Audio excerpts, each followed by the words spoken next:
ನಮಸ್ತೆ ಎಲ್ರಿಗೂ. ಕಿಚನ್ ಕನ್ನಡತಿ ಯೂಟ್ಯೂಬ್ ಚಾನಲ್ಗೆ ಸ್ವಾಗತ. ಇವತ್ತು ನಾನು ಕರ್ಚಿಕಾಯಿ ಮಾಡೋದು ಹೆಂಗೆ ಅಂತ ತೋರಿಸ್ತಿದ್ದೀನಿ. ಉತ್ತರ ಕರ್ನಾಟಕ ಸ್ಪೆಷಲು, ಎಲ್ಲ ಕಡೆಯೂ ಮಾಡ್ತಾರೆ, ಬಟ್ ನಮ್ಮ ಕಡೆ ನಾಗರ ಪಂಚಮಿಯಲ್ಲಿ ಸ್ಪೆಷಲಾಗಿ ಮಾಡ್ತೀವಿ ನಾವು ಇದನ್ನು ಕರ್ಚಿಕಾಯಿ ಅಂತ. ಇದನ್ನು ಮಾಡೋಕ್ಕೆ ನಾನು ಫಸ್ಟು ಇವಾಗ ಕಣಕನ ರೆಡಿ ಇಟ್ಕೊಂಡ್ಬಿಡ್ತೀನಿ ಹಿಟ್ಟನ್ನ. ಅದಕ್ಕೆ ಮೈದಾ ಹಿಟ್ಟೇ ಹಾಕಬೇಕು. ಸೊ ನಾನು ಒಂದು ಕೆ.ಜಿ ಪಾಕೆಟ್ ಒಂದು ಅರ್ಧ ಕೆ.ಜಿಯಷ್ಟು ಮೈದಾ ಹಿಟ್ಟು ತೊಗೊಂಡಿದ್ದೀನಿ. ಅದೇನೇ ಅಂಗಡಿಯಿಂದ ತಂದಿರೋದು ಪ್ಯಾಕೆಟ್ ಆದ್ರೂ ಸ್ವಲ್ಪ ಜರಡಿ ಹಿಡಿದು ಮಾಡಿದ್ರೇ ಒಳ್ಳೆಯದು. ಅದೇನೇ ಒಂದು ಹುಳ ಕಸ ಕಡ್ಡಿ ಏನೇ ಇದ್ರೂ ಕ್ಲೀನ್ ಆಗುತ್ತೆ. ಸೊ ನಾನು ಸ್ವಲ್ಪ ಜರಡಿ ಹಿಡ್ಕೊಂಡು ಸ್ವಲ್ಪ ಉಪ್ಪು ಹಾಕಬೇಕು. ಮೈದಾ ಹಿಟ್ಟಿಗೆ ಒಂಚೂರು ಉಪ್ಪು ಹಾಕ್ಕೊಂಡು ಕಲಿಸ್ಕೊಂಡ್ರೆ ಸ್ವಲ್ಪ ಟೇಸ್ಟು. ಮತ್ತು ಒಂದು ಸ್ವಲ್ಪ ಎಣ್ಣೆ ಬಿಸಿ ಮಾಡ್ಕೊಂಡು ಹಾಕ್ಕೊಂಡ್ರೆ ಏನಾಗುತ್ತೆ, ಕರ್ಚಿಕಾಯಿ ಸ್ವಲ್ಪ ಕ್ರಿಸ್ಪಿಯಾಗಿ ಬರುತ್ತೆ, ಕುರುಕುರುಕುರಾಗಿ ಚೆನ್ನಾಗಿ ಬರುತ್ತೆ. ಹಾಗಾಗಿ ನಾನು ಸ್ವಲ್ಪ ಎಣ್ಣೆ ಅಥವಾ ತುಪ್ಪ ನಿಮ್ಮ ಇಷ್ಟ, ಎಣ್ಣೆ ಬೆಣ್ಣೆ ತುಪ್ಪ ಏನಾದರೂ ಹಾಕೋಬೋದು. ನಾನು ಸ್ವಲ್ಪ ಬಿಸಿ ಬಿಸಿ ಎಣ್ಣೆ ಕಾಯಿಸಿ, ಅದು ನೋಡಿ ಬಬಲ್ಸ್ ಬರ್ತಿದೆ, ಆ ಥರ ಎಣ್ಣೆ ಕಾದಿರಬೇಕು. ಅದು ಹಸಿ ಎಣ್ಣೆ ಹಾಕಿದ್ರೆ ಅಷ್ಟು ಕ್ರಿಸ್ಪಿಯಾಗಿ ಬರಲ್ಲ ಕರ್ಚಿಕಾಯಿ. ಹಾಗಾಗಿ ಬಿಸಿ ಬಿಸಿ ಎಣ್ಣೆ ಹಾಕಿ, ಸ್ವಲ್ಪ ಬಿಸಿ ಇತ್ತು ಅಂತ ನಾನು ಸ್ವಲ್ಪ ಸ್ಪೂನಿಂದ ಮಿಕ್ಸ್ ಮಾಡಿಕೊಂಡೆ. ಅದು ಸ್ವಲ್ಪ ಆರೋವರೆಗೂ ಬಿಟ್ಟು, ಇವಾಗ ಆಲ್ಮೋಸ್ಟ್ ಸ್ವಲ್ಪ ತಣ್ಣಗಾಗಿದೆ. ಹಂಗೆ ಸ್ವಲ್ಪ ಡ್ರೈ ಆಗಿ ಫಸ್ಟು ಎಣ್ಣೆ ಉಪ್ಪು ಮತ್ತು ಹಿಟ್ಟನ್ನ ಡ್ರೈ ಆಗಿ ಮಿಕ್ಸ್ ಮಾಡ್ಕೋಬೇಕು. ಮಿಕ್ಸ್ ಮಾಡಿಕೊಂಡು ಹಾಗೆ ನಿಧಾನಕ್ಕೆ ಸ್ವಲ್ಪನೇ ನೀರು ಹಾಕ್ಕೊಂಡು ಗಟ್ಟಿಯಾಗೋವರೆಗೂ ಕಲಿಸ್ಕೊತಾ ಇರಬೇಕು. ಅದು ಹೆಂಗಂದರೆ ಒಟ್ಟಿಗೆ ನೀರು ಹಾಕೋಬಾರ್ದು. ಮೈದಾ ಹಿಟ್ಟಲ್ವ, ಬೇಗನೆ ತೆಳುವಾಗಿಬಿಡುತ್ತೆ ಹಿಟ್ಟು. ತೆಳುವಾದರೆ ಕರ್ಚಿಕಾಯಿ ಮಾಡೋಕ್ಕಾಗೋದೇ ಇಲ್ಲ ನಮಗೆ. ಆದಷ್ಟು ಹಿಟ್ಟನ್ನ ಸ್ವಲ್ಪ ಟೈಮ್ ತೊಗೊಂಡಾದರೂ ಪರವಾಗಿಲ್ಲ, ಚೆನ್ನಾಗಿ ಸ್ವಲ್ಪ ನೀರು ಹಾಕ್ಕೊಂಡು ನಾದ್ಕೋಬೇಕು. ತುಂಬಾ ಗಟ್ಟಿನೇ ಇರಬೇಕು. ಎಷ್ಟು ಗಟ್ಟಿ ಇರುತ್ತೋ ಅಷ್ಟು ಒಳ್ಳೆಯದು ಹಿಟ್ಟು. ಸ್ವಲ್ಪ ಬಿಡ್ತೀವಲ್ವ, ಬಿಟ್ಟಾಗ ಮತ್ತೆ ಅದು ಒಂದು ಸ್ವಲ್ಪ ಮೆತ್ತಗಾಗುತ್ತೆ. ಹಾಗಾಗಿ ಆದಷ್ಟು ಅದು ನಾವು ಸ್ವಲ್ಪ ಭಾರ ಹಾಕಿ ಗಟ್ಟಿ ನೋಡಿ, ಈ ಲೆವೆಲ್ಗೆ ಇಷ್ಟು ನಾನು ನಾದಿದ್ದೀನಲ್ವ, ಇಷ್ಟು ಪ್ರೆಸ್ ಮಾಡಿದಾಗ ಇನ್ನೂ ಗಟ್ಟಿ ಇದೆ. ಒಂದು ಲೋಟದಲ್ಲಿ ಒಂದು 1/4 ಲೋಟ ನೀರು ಮಿಕ್ಕಿದೆ ಅಷ್ಟೇ. ಮತ್ತು ನಾನಿವಾಗ ಒಂದು ಹಸಿ ಬಟ್ಟೆ ಬರ್ತಲ್ಲ, ಕಾಟನ್ ಒದ್ದೆ ಬಟ್ಟೆ ಮುಚ್ಚಿ ಇಟ್ಟುಬಿಡ್ತೀನಿ. ಒಂದು 20 ನಿಮಿಷದಿಂದ ಒಂದು ಅರ್ಧ ಗಂಟೆ ಅದು ಹಿಟ್ಟು ನೆನೆಯೋಕ್ಕೆ ಬಿಟ್ಟುಬಿಡಬೇಕು. ಅಷ್ಟೊತ್ತಿಗೆ ನಾವು ಪೌಡ್ರ್ ರೆಡಿ ಮಾಡ್ಕೊಳ್ಳೋಣ ಒಳಗಡೆ ಸ್ಟಫಿಂಗ್ಗೆ. ಅದಕ್ಕೆ ಒಂದು 2 ಬೌಲಷ್ಟು, ಅಂದರೆ ಒಂದು ಅರ್ಧ ಕೆ.ಜಿಯಷ್ಟು ಶೇಂಗಾ ತೊಗೊಂಡಿದ್ದೀನಿ. ಅರ್ಧ ಕೆ.ಜಿಗಿನ ಸ್ವಲ್ಪ 600 ಗ್ರಾಮ್ ಜಾಸ್ತಿನೇ ಇದೆ. ಶೇಂಗಾನ ತೊಗೊಂಡು ಮತ್ತು ಬಿಳಿ ಎಳ್ಳು ತೊಗೊಂಡೆ, ಸ್ವಲ್ಪ ಒಂದು 1/4 ಬೌಲಷ್ಟು ಬಿಳಿ ಎಳ್ಳು ತೊಗೊಂಡೆ. ಶೇಂಗಾನ ಹೆಂಗೆ ಹುರ್ಕೋಬೇಕಂತಂದರೆ ಫುಲ್ಲು ಕ್ರಿಸ್ಪಿಯಾಗಿ ಹುರ್ಕೋಬೇಕು ಚೆನ್ನಾಗಿ. ಆಗಲೇ ಪೌಡ್ರ್ ಚೆನ್ನಾಗಾಗೋದು, ಟೇಸ್ಟ್ ಬರೋದು. ಸ್ವಲ್ಪ ಹಸಿ ಇದ್ದರೆ ಚೆನ್ನಾಗಿರಲ್ಲ. ಹಾಗಾಗಿ ಚೆನ್ನಾಗಿ ಹುರ್ಕೋಬೇಕು. ಬೆಲ್ಲನೂ ಅಷ್ಟೇ, 2 ಬೌಲ್ಗೆ ನಾನು 2 ಬೌಲ್ ತೊಗೊಂಡಿದ್ದೀನಿ, ಸಮ 2 ಬೌಲ್ ಶೇಂಗಾಗೆ 2 ಬೌಲ್ ಬೆಲ್ಲ ತೊಗೊಂಡಿದ್ದೀನಿ. ಈ ಕಡೆ ನೋಡ್ತಾ ಇದ್ರೆ ಹಾಗೆ ನಾನು ಚೆಕ್ ಮಾಡ್ತಾಯಿದ್ದೆ ಶೇಂಗಾ ಹುರಿದಿದೆ ಏನು ಅಂತ. ಸೊ ಹುರಿದಿದೆ ಶೇಂಗಾ. ಅದನ್ನು ಒಂದು ಸೈಡ್ಗೆ ಎತ್ತಿಟ್ಕೊಂಡು, ಎಳ್ಳು ತೊಗೊಂಡಿದ್ನಲ್ಲ, ಆವಾಗಲೇ ಹೇಳಿದ್ನಲ್ಲ ಬಿಳಿ ಎಳ್ಳು, ನೀವು ಕಪ್ಪು ಎಳ್ಳಾದರೂ ತೊಗೋಬೋದು. ಅದನ್ನ ಸ್ವಲ್ಪ ಬೆಚ್ಚಗೆ ಮಾಡಿಕೊಂಡೆ, ಒಂದು ನಿಮಿಷದಷ್ಟು ಟೈಮ್ ತೊಗೊಂಡು. ಅದು ಸ್ವಲ್ಪ ಚಟಪಟನಷ್ಟೊತ್ತಿಗೆ ಆಫ್ ಮಾಡಿಬಿಟ್ಟೆ. ಶೇಂಗಾ ಬಿಸಿ ಇತ್ತು ಅಂತ ನಾನೇನು ಮಾಡಿದೆ, ಈ ಕಾಫಿ ಲೋಟದಲ್ಲಿ ಸ್ವಲ್ಪ ಚೆನ್ನಾಗಿ ಅದನ್ನು ಪ್ರೆಸ್ ಮಾಡಿ ಸಿಪ್ಪೆ ಎಲ್ಲ ತೆಗೆದು ನೀಟಾಗಿ ರೆಡಿ ಮಾಡಿ ಇಟ್ಕೊಂಡಿದ್ದೀನಿ. ಮೊರ ಬರುತ್ತಲ್ಲ, ಮೊರದಲ್ಲಿ ಕೇರಿ ಸಿಪ್ಪೆ ತೆಗೆದು ಶೇಂಗಾ ರೆಡಿ ಮಾಡಿ ಇಟ್ಕೊಂಡಿದ್ದೀನಿ. ಈಗ ಅದನ್ನು ಮಿಕ್ಸಿ ಮಾಡ್ಕೊಳ್ಳೋಣ. ಮಿಕ್ಸಿ ಮಾಡ್ಕೊಳ್ಳೋಕ್ಕೆ ನಾನೇನು ಮಾಡ್ತೀನಿ, ಸ್ವಲ್ಪ ಮಿಕ್ಸಿಲಿ ಸ್ವಲ್ಪ ಶೇಂಗಾ ಹಾಕ್ಕೊಂಡು ಒಂದು 10 ಸೆಕೆಂಡ್ ಅಷ್ಟು ತಿರುಗಿಬಿಟ್ರೆ ಇಷ್ಟು ಸಣ್ಣ ಆಗುತ್ತೆ. ಈಗ ಇದಕ್ಕೆ ಸ್ವಲ್ಪ ಬೆಲ್ಲ ಹಾಕ್ಕೋಬೇಕು.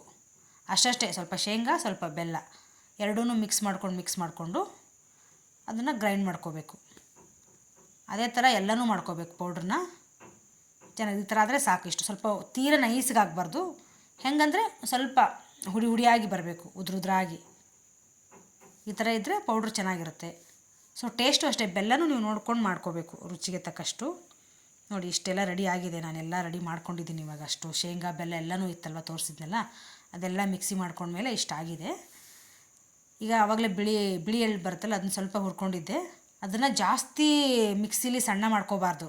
ಜಸ್ಟು ಮಿಕ್ಸಿನ ರಿವರ್ಸಲ್ಲಿ ಒಂದು 10 ಸೆಕೆಂಡ್ ಅನಿಸ್ಬಿಟ್ರೆ ಸಾಕು. ಅದು ಘಮ ಬರುತ್ತೆ, ಹುರಿದಿರ್ತೀವಲ್ವ, ಅದು ಎಳ್ಳು ವಾಸನೆ ಚೆನ್ನಾಗಿ ಬರ್ತಾಯಿತ್ತು, ಅದು ಫ್ಲೇವರು. ಆ ಪೌಡ್ರಲ್ಲಿ ಹಾಕಿ ಒಂದು ಮಿಕ್ಸ್ ಕೊಟ್ಬಿಡೋಣ.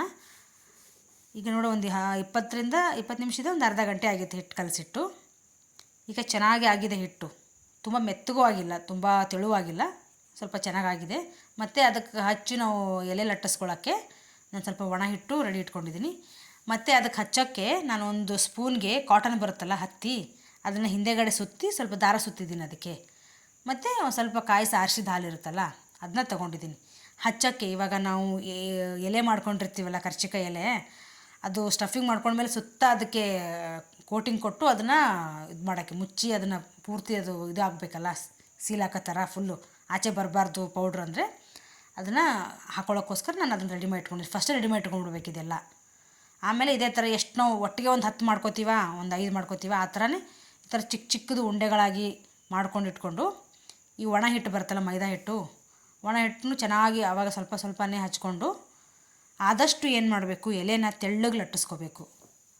ದಪ್ಪ ಎಲೆ ಲಟ್ಟಿಸ್ಕೊಂಡ್ಬಿಟ್ರೆ ಕರ್ಜಿಕಾಯಿ ಕ್ರಿಸ್ಪಿಯಾಗಿ ಬರಲ್ಲ, ಮೆತ್ತಗಾಗ್ಬಿಡ್ತವೆ. ಹಾಗಾಗಿ ಎಷ್ಟು ಸಾಧ್ಯನೋ ಅಷ್ಟು ತೆಳುವಾಗಿ ಲಟ್ಟಿಸ್ಕೋಬೇಕು, ಆವಾಗಲೇ ಕರ್ಜಿಕಾಯಿ ಚೆನ್ನಾಗಿ ಬರೋದು. ನಾವು ಎಣ್ಣೆನೂ ಹಾಕಿರ್ತೀವಿ, ಅದನ್ನು ಸ್ವಲ್ಪ ಕ್ರಿಸ್ಪಿ ಬರುತ್ತೆ. ಹಾಗೆ ಎಲೆನೂ ಸ್ವಲ್ಪ ತೆಳ್ಳಗೆ ಲಟ್ಟಿಸ್ಕೋಬೇಕು.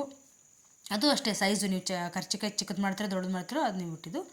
ಇವಾಗ ಎಲೆನ ಒಂದಕ್ಕೆ ಹಾಕಬೇಕಂತಂದರೆ ಅಂಟಬಾರ್ದು, ಸ್ವಲ್ಪ ಅದಕ್ಕೆ ಪೇಪರ್ ಮೇಲೆ ಸ್ವಲ್ಪ ಹಿಟ್ಟು ಹಾಕಿ ತೆಗೆದೆ, ಡ್ರೈ ಆಯಿತು. ಇವಾಗ ಇಷ್ಟೆಲ್ಲ ಉಳ್ಳೆ ಮಾಡ್ಕೊಂಡಿದ್ನಲ್ಲ ಉಂಡೆ ಹಿಟ್ಟಿಂದು, ಅದೆಲ್ಲ ಒಟ್ಟಿಗೆ ಎಲೆ ತೀಡಿಟ್ಕೊಂಡು ಒಟ್ಟಿಗೆ ತುಂಬ್ಕೊಂಡ್ಬಿಡ್ತೀನಿ. ಯಾಕಂದರೆ ಒಟ್ಟಿಗೆ ಒಂದು 10 ಮಾಡ್ಕೊಂಡು ಕರೆದ್ರೆ ಎಲ್ಲ ರೆಡಿ ಆಗಿಬಿಡ್ತೀವಿ ಬೇಗನೆ. ಇವಾಗ ನೋಡಿ ನಾನು ಎಲೆನ ಹಿಂಗೆ ಕೈಲಿ ಹಿಡ್ಕೊಂಡು ಅದಕ್ಕೆ ಒಂದು ಸ್ಪೂನ್ ಹಾಕ್ಕೊಂಡೆ, ಎಷ್ಟು ಬೇಕೋ ಅಷ್ಟು.